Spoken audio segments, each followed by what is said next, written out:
Hi, my name is Kenny Song, and this is my presentation on using technology in the classroom. This is for Activity 1, Week 1 of Module 3 of the Teach Now curriculum.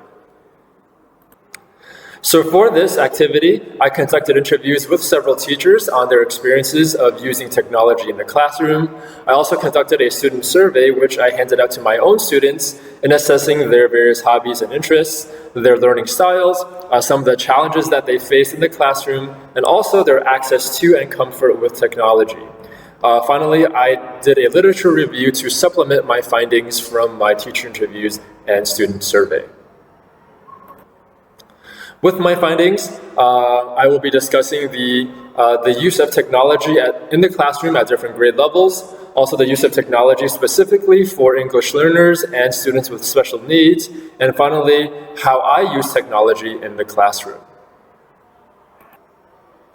So here are my questions for the teacher interview, and also my questions for the student survey. So if you would like to read these questions in more detail, you can go ahead and pause the video. So in discussing how technology can be used in the classroom at various grade levels, I will first discuss some of the common themes that I've found amongst all grade levels during my teacher interviews. Number one is that teachers tend to use videos for instruction and demonstration purposes. Also, students tend to be more engaged whenever there is technology present in the classroom. And this is due to the fact that technology provides a more stimulating and interactive environment. One problem that teachers commonly face is that students can be distracted by the technology, so it's important to monitor their behavior. Several of the teachers that I've interviewed have also reported using virtual classrooms and have stated that it is a viable solution to addressing distance learning needs. For students in pre-K to grade 2, it's beneficial to use videos for singing, dancing, and pronunciation to keep them engaged. Also, teachers can use apps for phonics and reading. One teacher reported saying that this is an opportunity to teach other important skills, such as hand-eye coordination, also social skills such as taking turns, sharing, and working together. For students in grade 3 through 5, they are now capable of using laptops and other personal devices in the classroom. So this is a good opportunity to teach them some basic computer skills and also how to use the internet and write emails.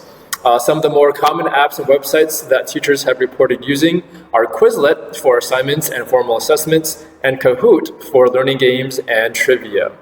It's important for teachers at this level to keep students focused on class content. So one way that one teacher had reported doing was setting a strict time limit on the use of technology so as a way to keep their students on track. For students in grades 6 through 8, it's important to now teach them some research skills that they can do online so as a way to meet the more demanding needs of their coursework. They can also benefit greatly from learning how to use MS Office for their assignments and presentations. Some of the more common apps and websites that are used at this grade level are Quizlet and SurveyMonkey. And finally, based on my literature review, because of the fact that students at this age are more impulsive, it's very important for teachers to set and enforce boundaries for proper technology use, especially with the internet. It's also important for teachers to monitor student behavior so as a way to prevent cyberbullying. For students in grade 9 through 12, it's important that they now learn some in-depth online research skills so as a way to prepare them for university. It's also beneficial for them to learn some advanced functions in MS Office for their assignments and presentations. Teachers can also use a variety of tools for test prep, specifically for AP exams, SATs, and TOEFL. One of the teachers that I interviewed teaches computer science at my school, and some of the software that she uses in the classroom are C++, Python, and Java. Next, I will discuss how technology can be used for English learners. So one of the most common technologies are e-dictionaries, and these are compact devices that students can use to help with their vocabulary. When I conducted my student surveys, I found that many of my students have problems with listening and speaking.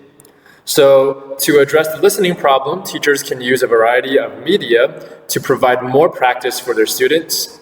For speaking, some schools may have computers with pre-installed speaking software, and these are very beneficial for students who would like to practice their pronunciation and fluency. Teachers can also provide opportunities for students to create videos so as a way to practice their presentation skills.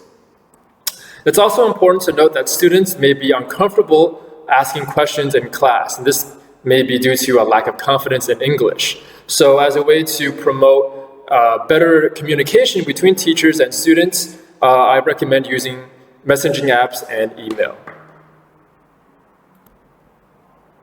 Next, I will discuss how technology can be used for students with special needs.